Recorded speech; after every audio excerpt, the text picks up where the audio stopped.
ज्ञान वापी मामले में आज पूरे 5 घंटे तक गहमा गहमी मची रही। सुबह 7 बजे से ज्ञान वापी परिसर में सर्वे को लेकर तैयारियां शुरू हुई और दोपहर 12 बजे सुप्रीम कोर्ट के आदेश के साथ सर्वे पर रोक लग गई।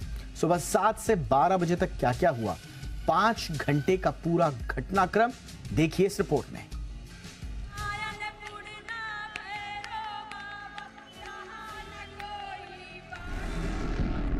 ज्ञानवापी परिसर के बाहर आज सुबह से ही जबरदस्त हलचल थी।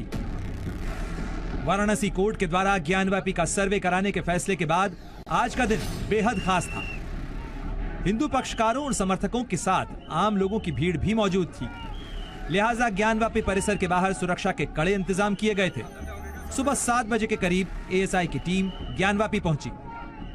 करीब 10 मिनट बाद एएसआई की टीम ने ज्ञानवापी परिसर के पास सर्वे की प्राथमिक शुरुआत की, मगर सर्वे का काम करीब आधे घंटे के बाद ही रोकना पड़ गया क्योंकि मुस्लिम पक्ष वहां नहीं पहुंचा था। मुस्लिम पक्ष ने एएसआई सर्वे का विरोध जताते हुए बायकॉट कर दिया। हालांकि आधे घंटे बाद करीब 8:15 बजे सर्वे का काम एक बार फिर शुरू हो गया। प्राथमिक सर्वे में एएसआई की टीम ने ज्ञानवापी की पश्चिमी दीवार का मुआयना किया और बारीकी के साथ हर चीज की जांच करना शुरू किया। मुस्लिम पक्ष के विरोध के बीच ज्ञानवापी परिसर में एएसआई की टीम का सर्वे जारी था। जी न्यूज के कैमरे में ज्ञानवापी के भीतर एएसआई सर्वे की एक्सक्लूसिव तस्वीरें भी कैद हुई। एक तरफ एएसआई की टीम ज्ञानवापी में सर्वे कर रही थी तो दूसरी तरफ मुस्लिम पक्ष ने ज्ञानवापी में सर्वे के खिलाफ सुप्रीम कोर्ट जाने की तैयारी शुरू कर दी। ज्ञानवापी मस्जिद के इमाम ने बताया कि मुस्लिम पक्ष ने एएसआई के सर्वे का बायकॉट किया है क्योंकि प्रशासन ने उनकी बात नहीं सुनी, लिहाजा सुप्रीम कोर्ट में सर्वे के खिलाफ याचिका डाली गई है। मुस्लिम पक्ष की याचिका पर सुप्रीम कोर्ट ने 11:15 बजे सुनवाई का वक्त तय किया। इस बीच एएसआई की टीम ने ज्ञानवापी में सर्वे का काम जारी रखा। तय वक्त पर सुप्रीम कोर्ट में सुनवाई शुरू हुई। सुप्रीम कोर्ट ने मुस्लिम पक्ष की दलील सुनने के बाद अपना फैसला सुनाया, जिसके तहत 26 जुलाई शाम 5 बजे तक ज्ञानवापी में एएसआई सर्वे पर रोक लगा दी गई। सुप्रीम कोर्ट ने मुस्लिम पक्ष को हाईकोर्ट में अपील करने के लिए कहा। अब हाईकोर्ट के अगले आदेश पर ही ज्ञानवापी में सर्वे का काम आगे बढ़ेगा। अगले आदेश तक ज्ञानवापी की यथास्थिति बनी रहेगी। कुल मिलाकर आज सुबह से ज्ञानवापी सर्वे के मामले पर 5 घंटे तक जबरदस्त हलचल बनी रही, जिसका नतीजा ये निकला कि सुप्रीम कोर्ट के आदेश के बाद 53 घंटे तक ज्ञानवापी में एएसआई की टीम कोई गतिविधि नहीं करेगी। वाराणसी से संवाददाता नीतीश पांडे, विशाल पांडे और शिवांगी ठाकुर के साथ ब्यूरो रिपोर्ट, जी मीडिया। राजस्थान सरकार के पूर्व मंत्री राजेंद्र सिंह गुढ़ा ने अपने दावे से कई लोगों पर एक साथ सवाल उठा दिए हैं। गुढ़ा ने एक लाल डायरी का नाम लिया और राजस्थान के सीएम गहलोत पर सवाल उठा दिए। आखिर गुढ़ा की लाल डायरी में कितने लोगों के राज छिपे हैं, देखिए इस रिपोर्ट में। यह है राजेंद्र सिंह गुढ़ा। 3 दिन पहले तक राजस्थान की गहलोत सरकार में मंत्री थे, लेकिन आज वो अशोक गहलोत पर गंभीर आरोप लगा रहे हैं। जी हाँ, ठीक सुना आपने। गुढ़ा रो रो कर कह रहे हैं कि उन्हें मास्टरों ने विधानसभा में घुसने से न सिर्फ रोका बल्कि उनके साथ मारपीट की।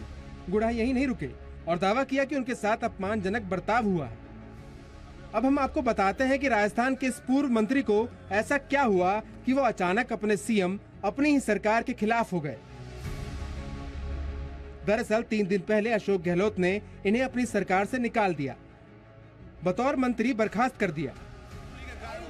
राजेंद्र गुढ़ा ने शुक्रवार को राजस्थान विधानसभा में महिलाओं की सुरक्षा का मुद्दा उठाते हुए अपनी ही सरकार पर निशाना साधा था।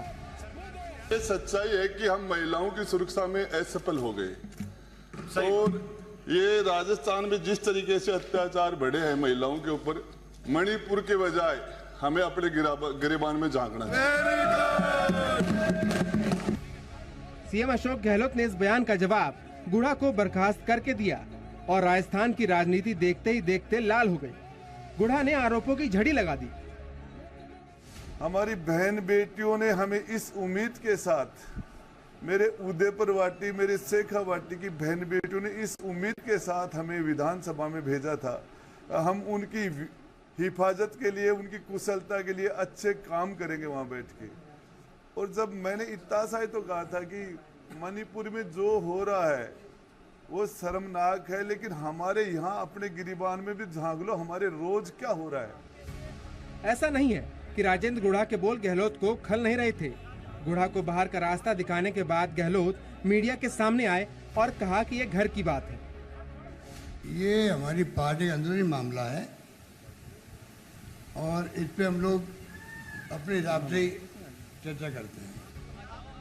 लेकिन गुढ़ा अब आर पार के मूड में है। उन्हें ये अच्छी तरह से मालूम है कि अब रिवर्स गियर का कोई स्कोप नहीं बचा है, लिहाजा बगावत ही सबसे बेहतर विकल्प है। लेकिन गुढ़ा की बातों और उनके आरोपों पर एक पल के लिए यकीन कर लें तो कई गंभीर सवाल उठते हैं।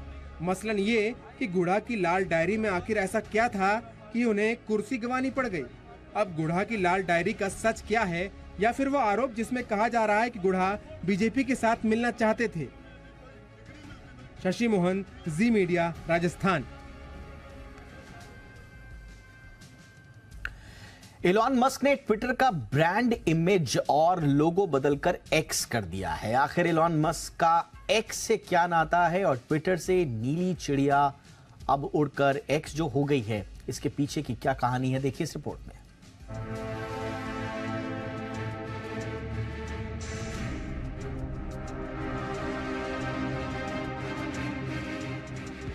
ट्विटर की पहचान से जुड़ी नीली चिड़िया अब उड़ चुकी है। सालों से कंपनी के साथ जुड़ी हुई ये पहचान अब बदल गई है। इलॉन मस्क ने ट्विटर की ब्रांड इमेज और लोगो बदलकर एक्स कर दिया है, जिसके बाद ट्विटर पर अब कंपनी के प्रोफाइल में एक्स दिखाई दे रहा है। अब ट्विटर को आप जब भी ओपन करेंगे तो सीधे एक्स लोगो के साथ ट्विटर ओपन होगा, जहां बर्ड लोगो की जगह अब एक्स नजर आ रहा है। इसकी एक झलक ट्विटर के हेडक्वार्टर पर भी दिखी। मस्क ने x.com को सीधा twitter.com से जोड़ दिया है, यानी x.com लिखने पर आप सीधे ट्विटर की वेबसाइट पर पहुंच जाएंगे। इलॉन मस्क ने कहा कि उन्होंने ट्विटर की रीब्रांडिंग की है। अब ट्विटर का लोगो बदलकर बर्ड से एक्स कर दिया गया है। आपको बताएं कि ट्विटर के लोगो को बदलने से पहले ही मस्क ने अपनी प्रोफाइल पिक बदल दी थी। उन्होंने प्रोफाइल पिक में एक्स लोगो लगाया था। मस्क ने एक वीडियो को भी पिन किया जिसमें ट्विटर का लोगो एक्स में बदलते हुए दिखाई दे रहा है। मस्क का कहना है कि एक्स एक ऐसा प्लेटफॉर्म होगा जो सब कुछ डिलीवर कर सकता है। पेमेंट, बैंकिंग और ई-कॉमर्स जैसी सर्विसेज भी इसमें देखने को मिलेंगी। अब ये भी समझ लीजिए कि एक्स से मस्क का क्या नाता है। दरअसल इलॉन मस्क का एक्स लेटर से कनेक्शन साल 1999 से है। उस दौरान उन्होंने x.com नाम की ऑनलाइन बैंकिंग कंपनी बनाई थी। इसके लिए एक अन्य कंपनी के साथ मर्ज हो गई जो पेपॉल बन गई। फिर साल 2017 में इलॉन मस्क ने पेपाल से x.com को दोबारा खरीद लिया। अब जानते हैं कि एक्स कैसे ट्विटर से करेगा कनेक्ट, इसे भी समझ लीजिए। दरअसल ट्विटर के सीईओ लिंडा याकारिनो ने कहा कि एआई पावर्ड एक्स हमें उन तरीकों से कनेक्ट करेगा जिनकी हम कल्पना करना शुरू कर रहे हैं। आपको बताएं कि इलॉन मस्क ने लिंडा को ट्विटर की कमान थमाई थी। उस ट्वीट में भी इलॉन ने एक्स लिखा था और कहा था कि मैं उनके साथ काम करने के लिए एक्साइटेड हूं। ब्यूरो रिपोर्ट, जी मीडिया। 31 जुलाई यानी आईटीआर फाइल करने की आखिरी तारीख, लेकिन घबराइए नहीं, आईटीआर फाइल करना कोई भारी भरकम काम नहीं है। आज हम इनकम टैक्स रिटर्न भरने की पूरी एबीसीडी आपको समझा रहे हैं। नौकरी पेशा और कारोबारी लोगों के लिए आसान तरीके से आईटीआर फाइल करने की कुछ टिप्स भी देखिए।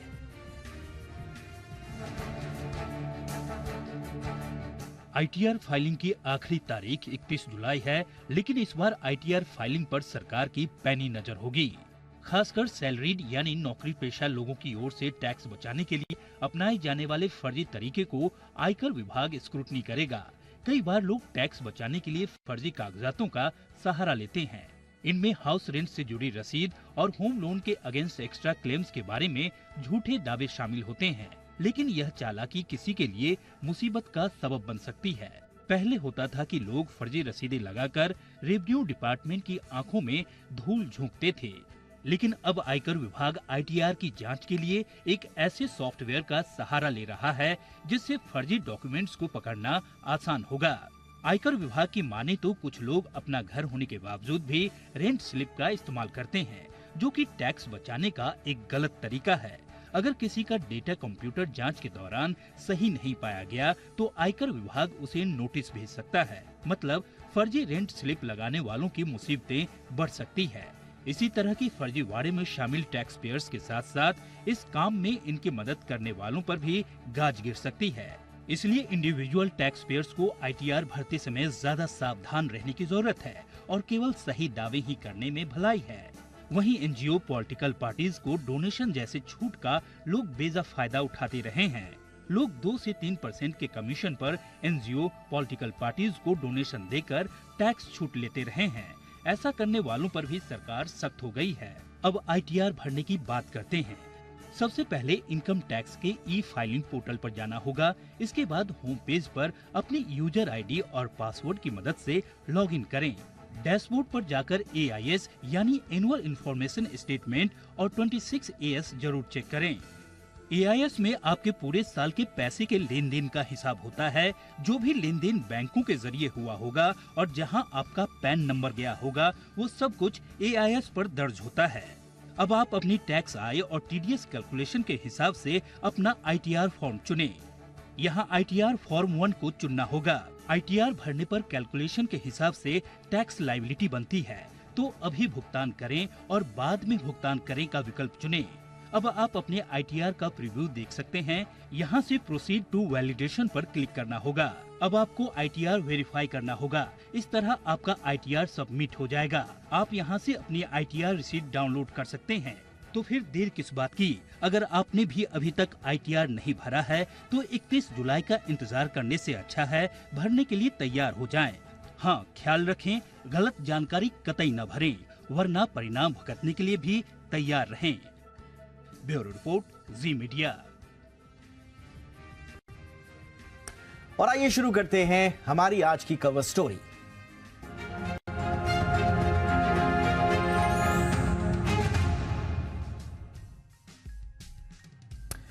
रॉयटर्स का एक ताजा सर्वे बता रहा है कि भारत की अर्थव्यवस्था इस वित्तीय वर्ष और अगले वित्तीय वर्ष में बढ़िया रफ्तार से आगे बढ़ेगी, लेकिन रोजगार की स्थिति में कोई खास सुधार नहीं होगा।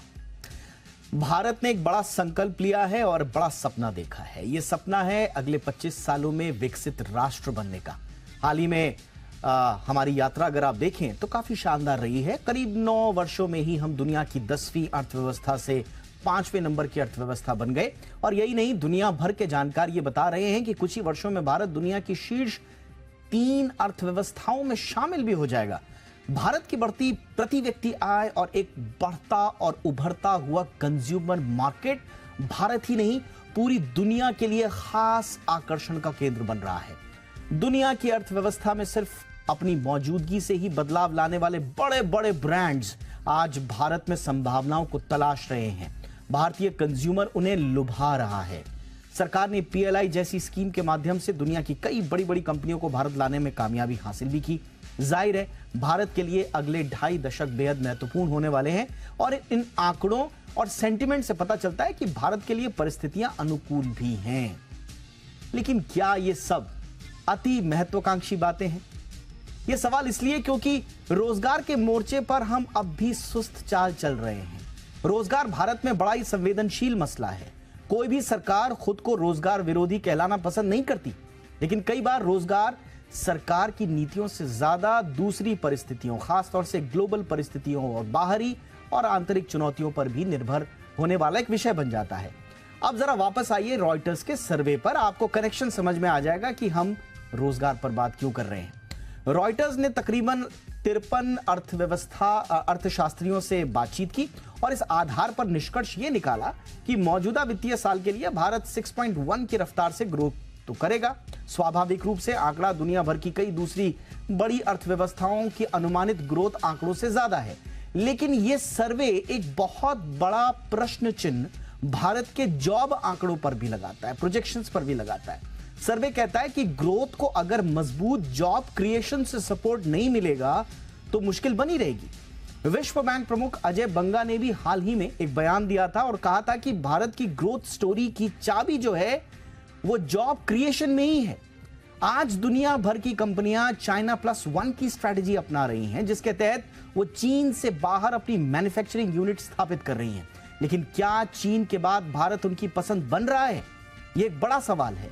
यह सवाल इसलिए भी बना हुआ है क्योंकि कंपनियों को भारत में मैन्युफैक्चरिंग स्थापित करने के लिए जो सबसे जरूरी तत्व चाहिए वो है स्किल्ड वर्कफोर्स। सर्वे बताता है कि दुर्भाग्य से भारत अभी स्किल के मामले में पिछड़ा हुआ है। सर्वे में शामिल ज्यादातर अर्थशास्त्रियों ने माना कि सरकार की पीएलआई स्कीम से विदेशी कारोबारियों को भारत लाने में मदद मिल रही है और इसका जीडीपी पर भी सकारात्मक असर दिखेगा, लेकिन जमीन पर इससे रोजगार पर क्या असर पड़ेगा, इस पर मुकम्मल तौर पर कुछ कहना जानकारों को अभी मुश्किल लग रहा है। भारत की आर्थिक वृद्धि और स्थिरता के लिए ज्यादा से ज्यादा नौकरियां पैदा करना बहुत जरूरी होगा। विश्व बैंक के मुताबिक रोजगार में अगर 1% की वृद्धि होती है तो जीडीपी में 0.6% की वृद्धि अपने आप हो जाती है। इसलिए रोजगार सिर्फ एक व्यक्तिगत संवेदना से जुड़ा हुआ विषय नहीं है, बल्कि पूरे देश को आगे ले जाने की यात्रा दरअसल जॉब्स पर ही टिकी हुई है।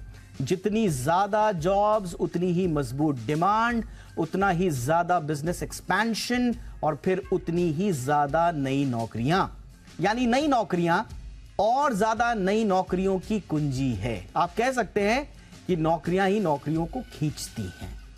मैकेंजी ने साल 2020 में India turning point and economic agenda to spur growth and jobs नाम से एक रिपोर्ट पब्लिश की थी। इसमें 2030 तक 9 करोड़ नई नौकरियां पैदा करने की जरूरत बताई गई थी। यहां गौर करने वाली बात यह है कि मैकेंजी ने ये नई नौकरियां नॉन फार्म यानी कि गैर कृषि क्षेत्र में पैदा करने की जरूरत बताई थी, क्योंकि भारत में तो ज्यादातर फार्म से जुड़ी हुई जो फार्म बेस्ड जो जॉब्स हैं वही ज्यादा होती हैं। लेकिन मैकेंजी कह रहा है जॉब्स चाहिए 9 करोड़, वो भी नॉन फार्म सेक्टर में। और इसके लिए क्या करना होगा? इसके लिए 8 से 8.5% की ग्रोथ से आगे बढ़ने की जरूरत होगी। अब ग्रोथ के मोर्चे पर माहौल के लिए भारत ने तो ठीक ठाक काम किया है और आगे भी करेगा, लेकिन क्या भारत में कारोबार लाने के लिए हमारे पास पर्याप्त स्किल्स और स्किल तैयार करने के लिए पर्याप्त माइंडसेट है, इंफ्रा है? जॉब्स अगर हम नहीं जनरेट कर पाए तो फिर हमारा जो सपना है 2047 तक विकसित राष्ट्र बनने का, ही वो अधूरा न रह जाए। क्या करना होगा? ये स्किल गैप क्यों है, जॉब गैप क्यों है, इस पर बातचीत करने के लिए मेरे साथ 2 खास मेहमान अजय बग्गा सर जुड़ चुके हैं। चेयरमैन हैं एलिमेंट्स प्लेटफॉर्म्स के, जाने माने अर्थशास्त्री भी हैं और विदेश मामलों के जानकार भी हैं। बग्गा सर, आपका बहुत बहुत स्वागत है। मेरे साथ एक और खास मेहमान अनुराग सिंह, मैनेजिंग पार्टनर हैं एनसेट कैपिटल के। अनुराग जी, आपका भी बहुत बहुत स्वागत है। बग्गा सर, आपसे ही चर्चा की शुरुआत, और बड़ा सीधा साधा सवाल है, ये बार बार सुई जो है अटक कर ये स्किल और जॉब्स में ही क्यों रह जाती है? ये ऐसा एक अनिर्वचनीय प्रश्न क्यों बन गया है सर, जिसका उत्तर किसी के पास नहीं है? नहीं, बिल्कुल सही कहा, और आपने समीक्षा कर दी सारी, तो कहने को बहुत कम रह गया दीपक इसके बाद। ओवरऑल जॉबलेस ग्रोथ जो है वो फिनोमिना दुनिया भर में है। आपका जितना ऑटोमेशन हो रहा है, डिजिटाइजेशन हो रहा है, रोबो काम कर रहे हैं, जहां वर्कर्स काम करते थे वहां रोबोस काम कर रहे हैं, तो ये बहुत मुश्किल हो गया है। और सर्विसेज इतनी जॉब्स अगर बनाएंगी, जैसे वेस्ट में हो गया कि चीन में सारे फैक्ट्री के जॉब चले गए और वेस्ट एक हॉलो आउट इकोनॉमीज बन गए, एक खोखली इकोनॉमी बन गए जो सर्विसेज पे चलते हैं, या कई ऐसी इकोनॉमीज हैं यूरोपीय देश जो टूरिज्म पे चल रहे हैं आजकल। ये भारत के लिए बहुत पेचीदा प्रश्न है। थोड़ी गाड़ियां हमने मिस कर दी। 1979 में देखें, 79 में जब चाइना के रिफॉर्म डेंग ने शुरू किए, भारत और चाइना जीडीपी लगभग सिमिलर था। 91 में हमारे रिफॉर्म शुरू हुए, तो थोड़ा सा चाइना आगे था, इतनी आगे नहीं था। बट आज के दिन में चीन जब 5.5 टाइम्स हमारा जीडीपी का हो गया है, तो यहां से अब ग्रो करना, जब चाइना बैठा हुआ है, चाइना ने जब ग्रो किया तो चाइना नहीं था, उसने वेस्टर्न इकोनॉमी से जॉब खींचे और लेबर कॉस्ट एडवांटेज और अपनी एनवायरनमेंट को तहस नहस करके और बेसिकली अनलिमिटेड कैपिटल देके अपनी कंपनियों को, तो कॉस्ट ऑफ कैपिटल कोई नहीं था, चाइना का कॉस्ट ऑफ प्रोडक्शन नहीं था, कई जगहों पे बिलो प्रोडक्शन भी लेके आए और बाकी दुनिया की फैक्ट्रियों को खत्म करके आगे बढ़े, जहां आज उनका एक मुकाम है कि फैक्ट्री ऑफ द वर्ल्ड बन गए। अब भारत के लिए चाइना +1 जरूर कह रहे हैं लोग, बट वहाँ वियतनाम भी बैठा है, वहाँ आपका मेक्सिको भी बैठा है, इंडोनेशिया भी है, बहुत सारे और देश है जो इसी मॉडल को फॉलो करना चाहते हैं। दूसरा, चाइना भी इतनी आसानी से नहीं छोड़ेगा और उनके पास बहुत ह्यूज एडवांटेजेस हैं, इकोनॉमीज ऑफ स्केल बहुत ह्यूज है। बट ये भी दीपक गौर करने की बात है कि चाइना में यूथ अनएम्प्लॉयमेंट बहुत जबरदस्त चल रही है। तो नई नौकरियां या तो नहीं बन रही, या जो हैं वो जो युवक हैं वो वाली नौकरियां नहीं करना चाह रहे। तो ये जॉबलेस ग्रोथ दुनिया भर का है और इसका इतना आसान समाधान नहीं है। एब्सोल्युटली। अनुराग जी, आपको क्या समझ में आता है यूएस से जब आप देखते हैं भारत की तरफ? दुनिया में हर कोई कहता है कि अब दुनिया के लिए भारत जाने के अलावा कोई रास्ता है नहीं, सारी संभावनाएं अभी तराशना बाकी अगर किसी मुल्क में है तो वो भारत में है। सबसे बड़ा कंज्यूमर मार्केट, और खास तौर से 30 से कम उम्र की एज का सबसे बड़ा कंज्यूमर मार्केट तो हमारे यहाँ 2030 में बन जाएगा। इतनी अपार संभावनाएं, लेकिन बार बार एक प्रश्न आ जाता है कि साहब आपके यहाँ स्किल नहीं है, आपके यहाँ जॉब्स पे उतना काम हो नहीं रहा।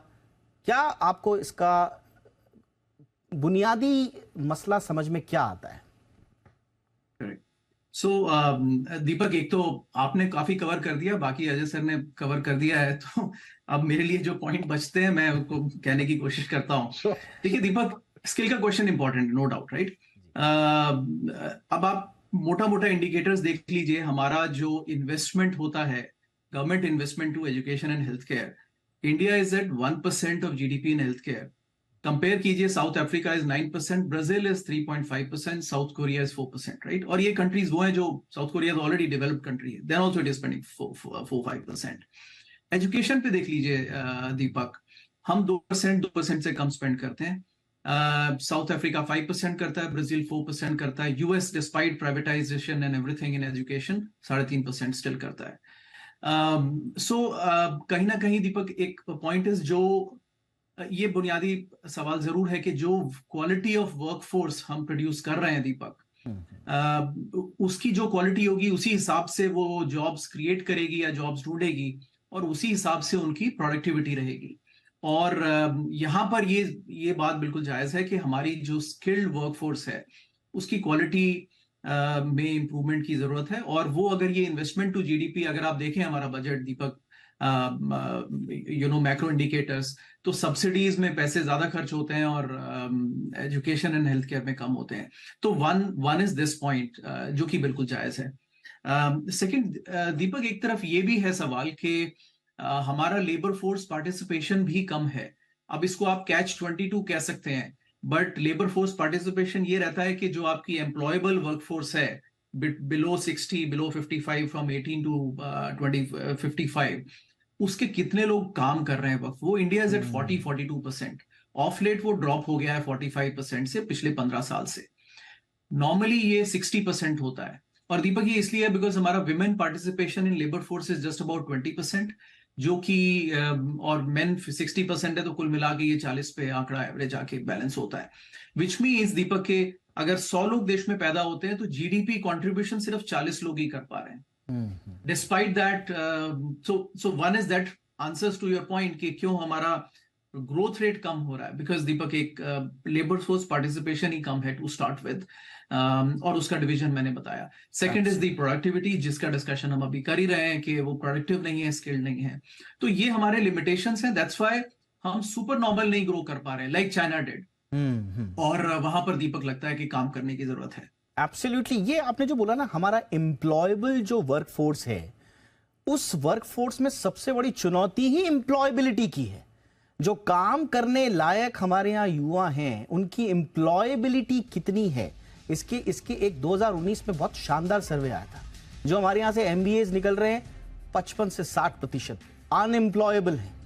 डिग्रियां हैं उनके हाथ में बस, और कुछ नहीं, एम्प्लॉयबिलिटी नहीं है।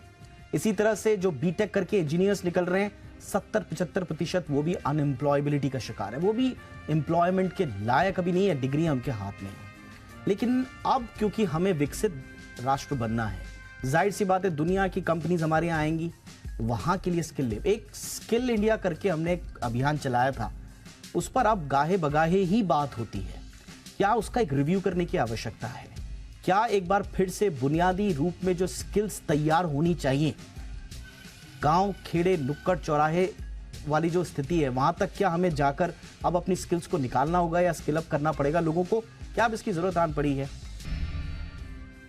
ब्रेक के बाद आपका स्वागत है। तो ग्रोथ तो हमारी शानदार है, ग्रोथ में टॉप, लेकिन कैसे बढ़ेगी जॉब, ये रॉयटर्स का एक ताजा है और जॉब क्रिएशन को लेकर बहुत ज्यादा उत्साहित नहीं है। रॉयटर्स से जुड़े हुए जो अर्थशास्त्री हैं उनके मुताबिक ठीक है, ग्रोथ तो आप ठीक ठाक कर लेंगे 6 से ऊपर की, लेकिन जॉब क्रिएशन के मामले में इतना आश्वस्त नजर नहीं आते। तो ये बार बार जॉब क्रिएशन पर प्रश्न चिन्ह क्यों लग जाता है, जो कि इतना बड़ा टूल है हमारी ग्रोथ स्टोरी का और भारत को आगे ले जाने का, और इस पर क्या किया जा सकता है, इस पर बातचीत कर रहे हैं आज हम बहुत खास मेहमानों के साथ। बग्गा सर, आपके पास आना चाहूंगा। बग्गा सर, अब बार बार एक तस्वीर मेरे सामने आती है और कई बार मैं ही कंफ्यूज हो जाता हूं, और कई बार जब हम शोज को प्लान कर रहे होते हैं, डिजाइन कर रहे होते हैं, तो हम ही आपस में बोलते हैं, हम एक दिन तो कहते हैं साहब कि एट्रिशन पे बात हो रही है, एक दिन हम बात करते हैं कि साहब मूनलाइटिंग पे चर्चा हो रही है, एक आदमी 4-4 कामों में बिजी है, कंपनीज उसको पकड़ पकड़ के कह रही है मूनलाइटिंग मत करो। दूसरा कि एट्रिशन इतना ज्यादा आईटी और आईटीईएस में कि उनको रोकने के लिए बड़ा मुश्किल हो जाता है, कंपनीज के लिए अलग अलग स्ट्रैटेजीज बना रही है। और दूसरी तरफ हम बेरोजगारी देखते हैं, दूसरे सेक्टर्स में एकदम सूखा पड़ा हुआ है। ये दो तस्वीरें बड़ी विचित्र है, ये भारत की जो एम्प्लॉयमेंट की स्थिति है, इसका आपको क्या लगता है, और ऐसे चल पाएगा सर अगर हमको ग्रोथ करनी है प्रॉपर? नहीं, बहुत सही आप कह रहे हैं, बट ये चुनिंदा जगहों में है। आप अगर पूछे हायरिंग मैनेजर्स को, वो बोलेंगे जी टैलेंट नहीं है। आप अगर जो अनएम्प्लॉयड लोग हैं वो कहते हैं जी 100 कंपनियों में अप्लाई किया, अभी भी नौकरी नहीं मिली है। तो ये स्केल है इंडिया का, इतना जबरदस्त स्केल है कि भाई अगर 1% भी बच्चे पैदा होते हैं हर साल, आप बात कर रहे हैं कि 1,40,00,000 आपकी आबादी बढ़ती है हर साल। और सोचिए वो 20 साल 25 साल के बाद जब वो एंटर करते हैं, और ऐसे ही आप 25 साल पीछे ले जाइए, जो अब युवक एंट्रियां हैं बिल्कुल नहीं है। इतने सारे भारतीय बाहर क्यों जाते हैं पढ़ने के लिए? क्योंकि उनके पास यहाँ पे एडमिशन लेना बहुत मुश्किल हो जाता है। फिर भारत के जो नागरिक बाहर हैं, या डायस्पोरा आप कहिए, जो भारतीय मूल के लोग हैं, वो लगभग 30 मिलियन क्रॉस कर चुके हैं। 3 करोड़ भारतीय बाहर हैं दीपक, और बहुत बड़ा उनका सरप्लस कर रहे हैं। ये दर्शा रहा है कि अपॉर्चुनिटी का लैक है, उसमें आसान कुछ नहीं है। जैसे अनुराग बिल्कुल सही बोले कि सब्सिडीज पे ज्यादा खर्च हो जाता है हर साल, और फिर डेफिसिट इतना बढ़ता जा रहा है, सरकार के पास पैसे कम है। आप R&D पे कितना खर्चा कर रहे हैं? हेल्थ केयर और एजुकेशन तो वो बोले R&D 0.7 है GDP का। तो ऐसे नई नई इंडस्ट्री, नए नए प्रोडक्ट कैसे इजाज होंगे जब आप इस सब पे ध्यान नहीं दे रहे? और किसी भी सरकार के लिए बहुत मुश्किल है। जो हम बेस्ट होप कर सकते हैं, जैसे PLI में किया कि बहुत टारगेटेड वे में सरकार लेके आई सब्सिडीज, इस तरह का काम। दूसरा जो 10 लाख करोड़ इंफ्रास्ट्रक्चर में सरकार लगा रही है, जितना आप इंफ्रास्ट्रक्चर बनाएंगे उतना ही 6 से 8 गुना उसका GDP पे असर आ जाता है डाउन द लाइन। तो ये अच्छा है कि इंफ्रास्ट्रक्चर बिल्ड आउट हो रहा है भारत में, बट इसमें आसान कुछ नहीं है। और अगले साल आप देखिएगा 2024 में, जैसे 2019 में यूनिवर्सल बेसिक इनकम की बात की गई, रेवड़ियों की बात की गई, उसी चीज पे बात होगी। कोई ये बात नहीं करेगा कि हम अब भारत में इतना टूरिज्म पोटेंशियल है, आपके पास बेइंतहा बीच है, आपके पास 5000 साल का हिस्ट्री है, और उसके सामने आप देखिए 200 साल 300 साल पुराने देश, उनका टूरिज्म आपके 10 गुना 15 गुना होता है। तो ये इतना पोटेंशियल जरूर है, बट किसी सरकार के लिए ये बहुत दूरदर्शी होना पड़ेगा, और 10-15 साल लगते हैं इसको इन्वेस्ट करके आने में। उतने टाइम में वो सरकार वोट आउट हो जाती है, तो बहुत मुश्किल है। निजी क्षेत्र में इतना कैपेसिटी नहीं है नौकरियां बनाने का, तो पब्लिक वर्क्स करिए, ह्यूज अर्बनाइजेशन करिए, बड़ी बड़ी सिटीज जो अभी मेट्रोस के पास बनाइए, मेट्रोस को मत एक्सपैंड करिए। ऐसे कुछ सुझाव आप ले सकते हैं, बट आसान काम नहीं है। एब्सोल्युटली। जो जहां पर ज्यादा ग्रोथ रोजगार के मोर्चे पर हो सकती है, आप उन सेक्टर्स को आत्मसात कीजिए। लेकिन अभी मैं पढ़ रहा था कि 2 सेक्टर्स हमारे पास, एक मैन्युफैक्चरिंग का सेक्टर है, एक कंस्ट्रक्शन का सेक्टर है। कंस्ट्रक्शन में तो हम ठीक ठाक कर रहे हैं, लेकिन अनुराग मैन्युफैक्चरिंग में बग्गा सर से एक बार बात हो रही थी, बग्गा सर की बहुत इंपॉर्टेंट बात मुझे लगी कि हम शायद, अभी भी वो कह रहे थे कि हमने शायद वो ट्रेन मिस तो नहीं कर दी मैन्युफैक्चरिंग वाली, जब 4 टाइगर्स, एशियन टाइगर्स उभरे थे और उन्होंने मैन्युफैक्चरिंग करके पूरा अपना कायाकल्प कर दिया। हम शायद वो ट्रेन मिस कर गए। हम अभी भी बात कर रहे हैं मैन्युफैक्चरिंग की, तो ऐसा तो नहीं है कि हम अब बहुत ज्यादा अति दूरदर्शी होने की बात कर रहे हैं। प्रैक्टिकल ग्राउंड्स में शायद अब वो ट्रेन मिस हो गई है और हमें कुछ इम्प्रोवाइज करना पड़ेगा, ऐसा तो नहीं है? तो दीपक, सवाल बहुत अच्छा है आपका। और एक जो हमें सुन रहे हैं, हम एक कॉन्टेक्स्ट के लिए एक बात कह रहे हैं, क्योंकि देखिए किसी दिन हम बहुत पॉजिटिव चर्चा करते हैं, आज की चर्चा थोड़ी नुआंस्ड है, थोड़ी बैलेंस्ड है, तो people should not get this impression that हम पेसिमिस्टिक या नेगेटिव हो रहे हैं। देखिए, एक इंडिया के बारे में हमेशा एक बात कही जाती है, and this is famous quote from Ruchir Sharma, which is, he says that whenever you talk something about India, the opposite is also true, right? और ये हमेशा सच रहा है। तो आप जो भी पिक्चर चाहे देख सकते हैं, लेकिन काम हमें नेगेटिव साइड में ज्यादा करना है। बाकी लोग जो अच्छा कर रहे हैं वो तो कर ही लेंगे। दीपक, आपने एक छोटा सा एग्जांपल दूं इसको समझाने के लिए, प्लीज। देखिए, मैन्युफैक्चरिंग की कहानी हमें इससे समझ में आ सकती है कि इंडिया में टेलीकॉम रेवोल्यूशन कैसे आया। We were never a landline revolution country, right? India में लैंडलाइन कभी उस तरह से फैला ही नहीं, and the moment mobile came, it was a quick revolution, right? क्यों? Because ग्राउंड पे हमारी इकोनॉमी बहुत स्लो चलती है, तो हमारा जो ब्यूरोक्रेटिक सेटअप है between labour laws, land acquisition and state governments and the red tape around it, वो इतना स्लो होता है कि हम कभी लैंडलाइन में ग्रो नहीं कर पाए। We are the only country which grew just, we leapfrogged straight away to a telecom revolution because it was all airwaves and everything, right? तो वो हो गया। कुछ हद तक वो वीकनेस दीपक हमारी आज भी बनी हुई है, and that's why we do very good in services and services exports, जहां पर एक ऑफिस लगा के आप थ्रू वायरलेस और with internet through wires you can send the services, but जहां लॉजिस्टिकल ट्रक आपका शुरू होता है वो सिस्टम अभी भी वीक है। तो उसके दीपक जो क्विक रिफॉर्म्स, जो ना लो हैंगिंग फ्रूट्स हैं, वो अब हो चुके हैं। आई थिंक मेजर रिफॉर्म्स चाहिए। You need big reforms Deepak in agriculture, land acquisition, labour laws, infrastructure. वो इतने आसान नहीं है, वो लॉन्ग टर्म है, तो उसका डायरेक्ट सॉल्यूशन तो नहीं है दीपक हमारे पास में। But we have to understand, 2 तरीके हो सकते हैं कि या हम अपनी स्ट्रेंथ पे ओवर इन्वेस्ट करते रहे, विच मीन्स दैट हम वर्ल्ड का सर्विसेज पावर हाउस ही बने और मैन्युफैक्चरिंग को छोड़ दें, क्योंकि I would honestly admit that वो बस काइंड ऑफ मिस हो चुकी है। और इवन ऑन China+1 और China+7 हमारे पास कुछ मैन्युफैक्चरिंग आएगी, बट वो बड़ी निश हाई स्किल्ड मैन्युफैक्चरिंग आएगी। It will not be a mass skilled manufacturing. Second is Deepak, उसमें हमें थोड़ा माइंडसेट चेंज करने की भी जरूरत है। आई थिंक हमारे यहाँ youth, too many youths are chasing degrees versus skills, and there is no dignity of labour, right? तो डिग्री वाले जॉब की और ऑफिस जॉब की जो रिस्पेक्ट है, उसके 4 times मोर पेड जॉब जो कि मैनुअल हैंड्स को यूज करके होता है, उसकी रिस्पेक्ट नहीं है। आई थिंक वो भी हमें माइंडसेट चेंज करना पड़ेगा, and that will solve our problem where too many youth have degrees जबकि उनके पास जॉब्स नहीं है, बिकॉज नहीं होंगे इतने जॉब्स, वाकई में अब नहीं हो पाएंगे। लेकिन मैन्युफैक्चरिंग में हमारे पास स्केर्सिटी है अच्छे वर्कर्स की, तो वो थोड़ा माइंडसेट भी, नजरिया चेंज करने की जरूरत है दीपक। एब्सोल्युटली, बिल्कुल सही। बग्गा सर, लास्ट टाइम भी आपसे बात हुई थी, अभी बहुत अच्छे तरीके से जो प्रॉब्लम्स हैं, जो ग्राउंड प्रॉब्लम्स हैं, अनुराग जी ने बहुत अच्छे से बताया उनको कि हमें कहाँ क्या क्या प्रॉब्लम्स आ रही हैं। वो कह रहे थे कि शायद चर्चा थोड़ा सा निराशावादी हो रही है। मैं कह रहा हूँ कि ये चर्चा होती रहनी चाहिए और यहीं से आशा जगेगी। मैं बड़े डंके की चोट पे कहता हूँ, बड़े जिम्मेदार चैनल होने के नाते कह रहा हूँ, आप मीडिया में इस तरह के टॉपिक्स पर चर्चा के एग्जाम्पल्स बता दीजिए। कहीं नहीं मिलेंगे आपको। जो रियल इश्यूज हैं उन पर तो बात होनी ही चाहिए। मुझे लगता है कि वक्त की ज़रूरत है। आज हमें रॉयटर्स का सर्वे का थोड़ा सा हिंट मिला, हमने लगा कि हमें बात करनी चाहिए, क्योंकि ये फ्यूचर ऑफ द नेशन का सवाल है। तो ये रियल इश्यूज हैं, इस पर हम बात कर रहे हैं। स्वाभाविक रूप से आशा यहीं से जगेगी जब तक आपने बात नहीं की। अगर आप इग्नोर करते रहे तो कोई आशा का सवाल ही नहीं पैदा होता। बग्गा सर, लास्ट टाइम आपसे बहुत दिलचस्प चर्चा हुई थी, काफ़ी चर्चित चर्चा हुई थी और लोगों ने बहुत अच्छा उसको सराहा भी।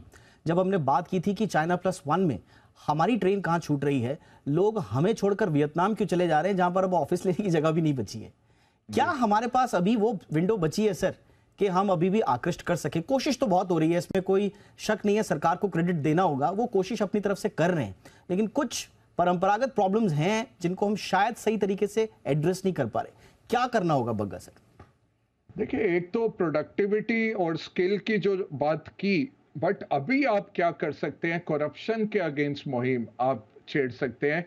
करप्शन ऐसे नासूर बन गया है इकोनॉमी के लिए, और स्पेशली लोअर लेवल पे। अभी देखिए, फार्मा के बहुत ही हॉरिबल केसेस निकल के आए, जहां बच्चे मर गए कफ सिरप पी के अफ्रीका में, भारत का बना हुआ, या लोगों की आई साइट चली गई, आई ड्रॉप्स भारत के बने हुए।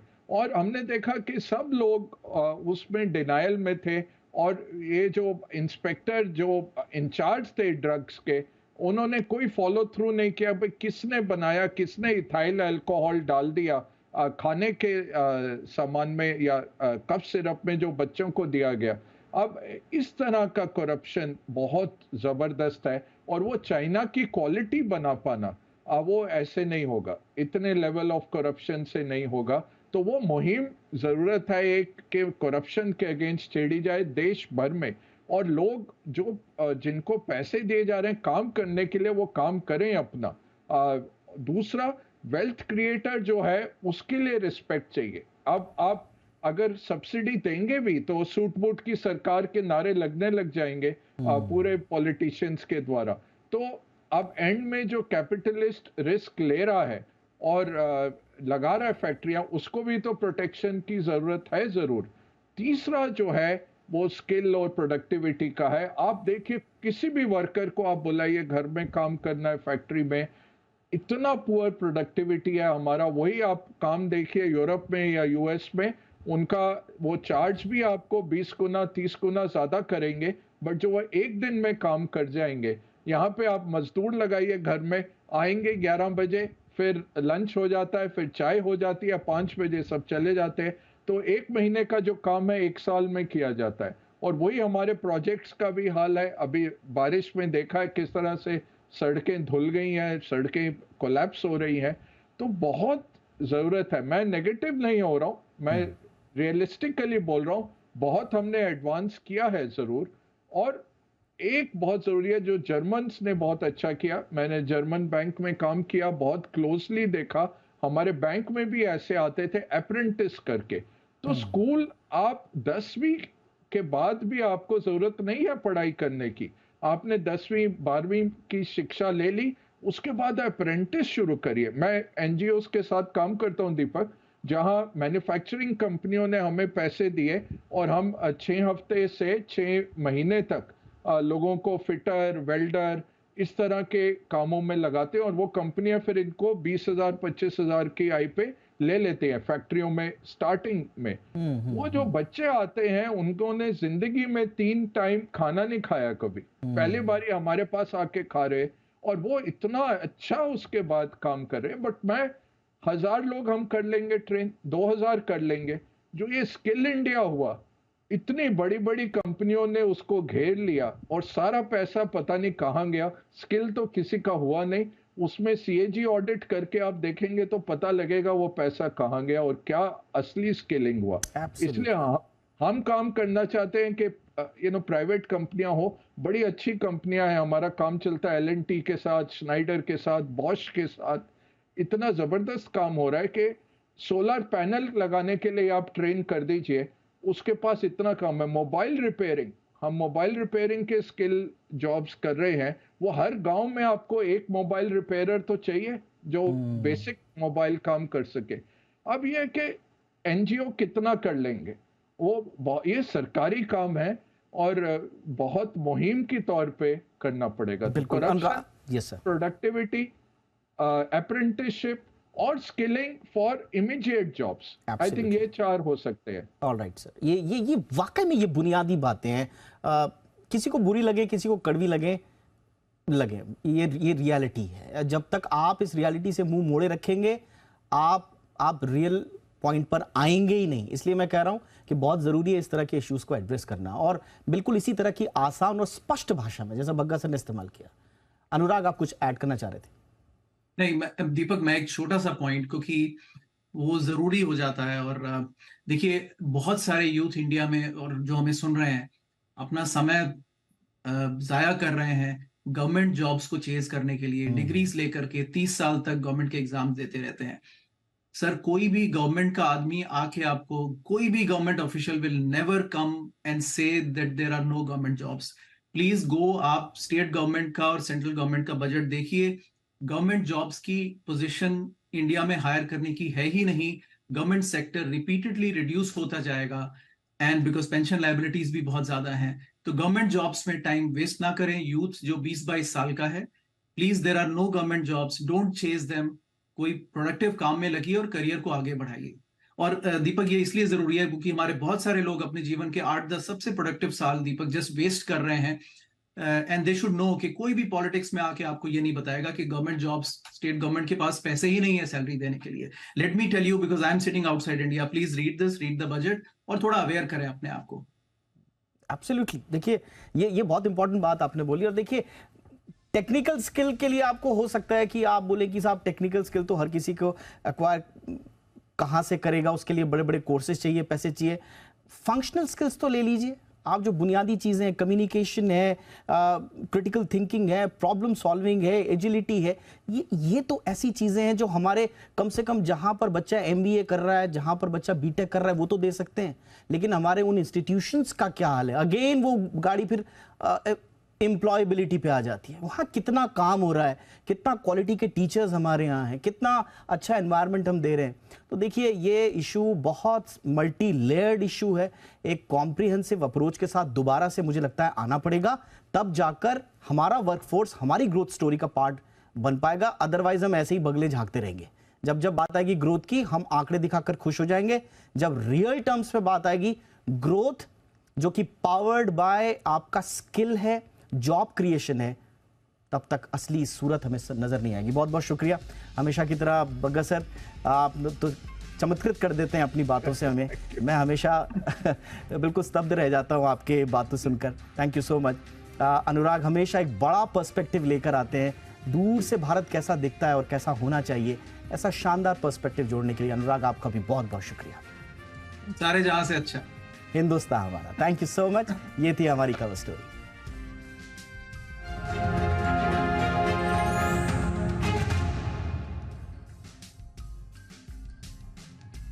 आगे बढ़ते हैं और कुछ देश की बाकी खबरों पर भी नजर डाल लेते हैं। टॉप न्यूज में आज दिन भर क्या क्या हुआ, जरा एक नजर इस पर भी।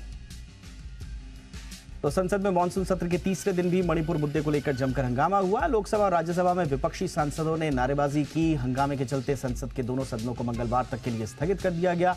विपक्ष की मांग है कि प्रधानमंत्री मोदी संसद में बयान दें। इस मामले पर गृह मंत्री अमित शाह ने भी बयान दिया। अमित शाह ने लोकसभा में कहा कि सरकार इस पर सदन में चर्चा के लिए तैयार है। पता नहीं विपक्ष क्यों इस पर चर्चा नहीं चाहता। राज्यसभा में मणिपुर मुद्दे पर सभापति जगदीप धनखड़ से बहस कर रहे आम आदमी पार्टी के सांसद संजय सिंह को पूरे मॉनसून सत्र के लिए ही सस्पेंड कर दिया गया है। राज्यसभा में संजय सिंह सभापति के आसन के पास जाकर बहस कर रहे थे। धनखड़ ने उन्हें वापस अपनी सीट पर जाने के लिए कहा, लेकिन संजय सिंह नहीं गए। इसके बाद धनखड़ ने सरकार से संजय सिंह को सस्पेंड करने का प्रस्ताव लाने को कहा। केंद्रीय मंत्री पीयूष गोयल ने यह प्रस्ताव लेकर आए और ध्वनिमत से पारित हो गया। संजय सिंह को सस्पेंड करने के बाद सभापति धनखड़ ने उनसे कहा कि आप सदन से बाहर चले जाइए ताकि सदन की कार्रवाई जारी रखी जा सके। पश्चिम बंगाल में रामनवमी शोभा यात्रा के दौरान हुई हिंसा मामले में ममता सरकार को सुप्रीम कोर्ट से बड़ा झटका लगा है। सुप्रीम कोर्ट ने कलकत्ता हाईकोर्ट के उस आदेश को बरकरार रखा है जिसमें हाईकोर्ट ने हिंसा की जांच एनआईए से कराने का आदेश दिया था। हाईकोर्ट के आदेश को राज्य सरकार की तरफ से सुप्रीम कोर्ट में चुनौती दी गई। कोर्ट ने पश्चिम बंगाल सरकार की याचिका पर विचार करने से इनकार कर दिया। रामनवमी समारोह के दौरान और उसके बाद हावड़ा, शिवपुर, हुगली जिले में हिंसा हुई थी। कलकत्ता हाईकोर्ट ने राज्य पुलिस को यह भी निर्देश दिया था कि एफआईआर, दस्तावेज, जब्त सामग्री और सीसीटीवी फुटेज एनआईए को सौंप दिए जाए।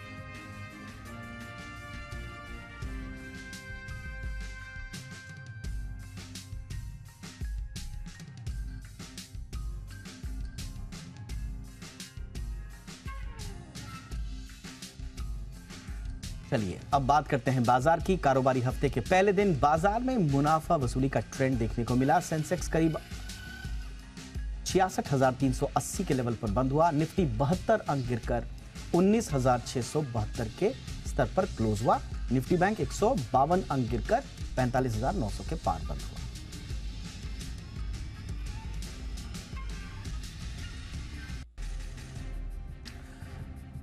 अगले 6 महीने में 50,000 करोड़ रुपए के आईपीओ आने की उम्मीद है। कौन सी बड़ी कंपनियों के आएंगे आईपीओ और क्या है कंपनियों का प्लान, पूरी डिटेल लेकर हाजिर हैं कुशल गुप्ता। जी, तो भारतीय बाजारों में आईपीओ का बाजार अगले 6 महीनों में काफी ज्यादा गर्म होने वाला है, क्योंकि अगले 6 महीनों में ही 50,000 करोड़ से ज्यादा के आईपीओ यहां पर आते हुए दिख सकते हैं। अब मैं आपको बताऊं कि इसमें कुल मिलाकर 40 कंपनियां हैं जो बाजार में उतर सकती हैं, और साथ ही जो पहली छमाही रही है जनवरी से जून तक के बीच में, उसमें 9 कंपनियों ने ऑलरेडी आप देखिए 11,600 करोड़ रुपए आईपीओ के जरिए जुटा लिए हैं। वहां पर कुछ एक कंपनियों के काफी अच्छा प्रदर्शन लिस्टिंग डे पर भी होता हुआ दिखा है। बट बहरहाल अगर आप टॉप अप्रूव्ड कंपनीज यानी कि जिनको अप्रूवल मिल चुका है आईपीओ लाने का, उसमें एबेक्स कैश, टाटा टेक्नोलॉजीज, नावी टेक्नोलॉजीज और टाटा प्ले जैसी कंपनियां शामिल हैं, जिसमें एबेक्स कैश सबसे ज्यादा करीबन 6,000 करोड़ रुपए का आईपीओ लाते हुए दिखेंगे। कुछ अप्रूवल्स पेंडिंग भी है, जिसमें ओयो रूम्स है जहां पर 8,430 करोड़ रुपए का आईपीओ है। एनएसडीएल यहाँ पर भी काफ़ी चर्चाएं चल रही थी, 4,500 करोड़ रुपए का ये आईपीओ है। टीवीएस सप्लाई चेन ये भी अपना आईपीओ लाने वाले हैं 4,200 करोड़ रुपए का, और गो डिजिट भी इंश्योरेंस स्पेस की अच्छी कंपनी है, यहाँ पर भी 3,500 करोड़ रुपए का आईपीओ आने की उम्मीद लगाई जा रही है। इनके अप्रूवल्स अभी तक पेंडिंग है। बट बहरहाल अगर आप परफॉर्मेंस देखेंगे तो अभी तक हाल फिलहाल में जिस तरह के आईपीओ का रिएक्शन आता हुआ दिखा है, जिसमें आइडिया, फोर्ज, साइन, डीएलएम जैसी कंपनियों ने आपको 92% से 58% तक के गेंस ये देते हुए दिखे हैं लिस्टिंग डे पर। तो प्रदर्शन काफ़ी अच्छा है, और कहीं ना कहीं अब यही लग रहा है कि जिस तरह का बाजार में आईपीओ बाजार गर्म होता हुआ दिखेगा, आगे चलकर आपको काफ़ी सारे आईपीओस और भी बेहतर परफॉर्म करते हुए नजर आ सकते हैं। मार्केट रेगुलेटर सेबी का फोकस रेगुलेशन, डेवलपमेंट और इन्वेस्टर प्रोटेक्शन पर है। ये बात सेबी चेयरपर्सन माधवीपुरी बुश ने एक प्रेस कॉन्फ्रेंस में कही। उन्होंने साफ किया कि सेबी का काम बाजार में कैपिटल फॉर्मेशन में मदद करना है। उन्होंने T+1 सेटलमेंट के फैसले की भी तारीफ की और कहा कि इससे निवेशकों को करीब 700 करोड़ का फायदा हुआ है। Focus this time round is development of the market and capital formation. Many of you may recollect that one of the first public addresses that I had made, I had talked about how for SEBI we are very, very conscious of the fact that capital formation is the core reason why we exist. Everything else is peripheral, incidental, very important, but peripheral to the key task of capital formation in the economy. On a rolling basis, you're keeping 2 days margin. Now you're keeping only 1 day's margin.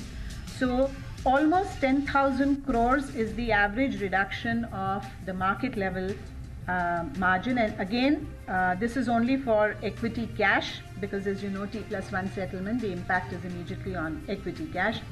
And the time value of money for this is 700 crores.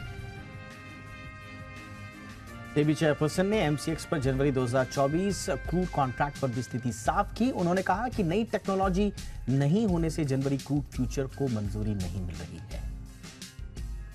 तो जनवरी का contract था, क्योंकि उस exchange का जो technology का contract है वो दिसंबर में एक्सपायर होता है। तो इसलिए सेबी ने कहा है कि जब तक आप या तो उस कॉन्ट्रैक्ट को आप एक्सटेंड करते हैं तो ठीक है, नहीं तो आप अपना जो नया सिस्टम बना रहे हैं उसको आप डेमोन्स्ट्रेट करें। तो तब तक हम नहीं चाहेंगे कि नए कॉन्ट्रैक्ट्स बिल्ड हों, जबकि आपकी टेक्नोलॉजी ही नहीं होगी आपके पास, तो आपको कॉन्ट्रैक्ट कैसे चलाएंगे। इस वजह से उस पर्टिकुलर कॉन्ट्रैक्ट की परमिशन नहीं दी गई, क्योंकि उनका कॉन्ट्रैक्ट दिसंबर के आखिर तक है। इंडिया 360 में आज बस इतना ही। इजाजत दीजिए। #ZIndia360 याद रखिए, अपनी राय जरूर भेजें। नमस्कार।